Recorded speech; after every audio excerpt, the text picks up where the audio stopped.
Binanın damı uçub tökülür. Eyvanları isə nə çıxlasıdır, nə də baxlası. Həyət binadan ovulub tökülən daşqalaqla doludur. Görüntülər Xətai rayonu NZS qəsəbəsindən. Marat Əmirxanov 19 ünvanındandır. 6 bloklu 3 mərtəbəli binada 28 ailə yaşayır.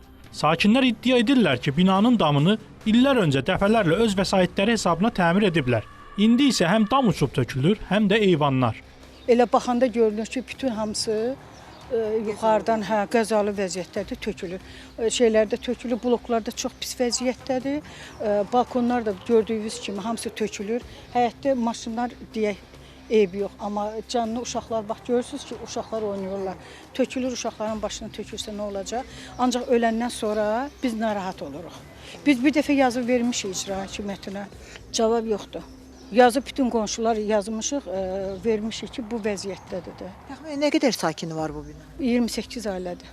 28 ailədir və illərdir burada yaşayır. Ha, 50-ci ildən cəmaət bu. 50-ci ildə mən bilən verilib istifadəyə yaşayanlar da çox, o vaxtdan da yaşayanlar var. Evdə göz qabağında olan, yəni baxımsız haldadır. İnsanlar sökülüb tökülür də, bax yuxarıdakı daşlar də görsən qırılıb tökülür də yerə. Kimisə başına düşə bilər. Düzdür, hadisə olmuyor, amma ola bilər ki, kimisə başına düşsün. Bəli, binalar çox köhnə binadır, qəzalı binadır. Ya sökülməlidir, ya da təzədən əgər restorasiya olmalısın. Əgər yararlıdırsa eləməlidirlər. Yəni yararlıdırsa, yox. Məsələ ilə bağlı Xətai rayon icra hakimiyyətinə müraciət etdik. Qurumdan Xəzər xəbərə bildirildi ki, sözügedən bina artıq paytaxtdakı qəzalı binaların siyahısına daxil edilib. Və hissə-hissədə mərhələ-mərhələ o yöndə işlər görülür.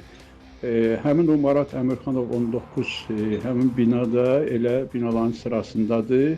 Məlumat üçün deyim ki, deməli elə binaların bir qismi sökülür, bir qismi köçürülür və bir də pilot layihələr vardır ki, o ərazidə investor cəlb olunur, investor o ərazidəki olan binaları sökür.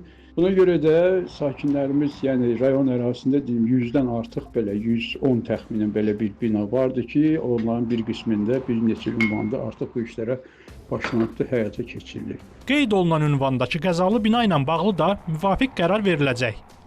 Sevinc Vaqif qızı Rəfail Əliyev, İbrahim Kamiloğlu, Xəzər xəbər.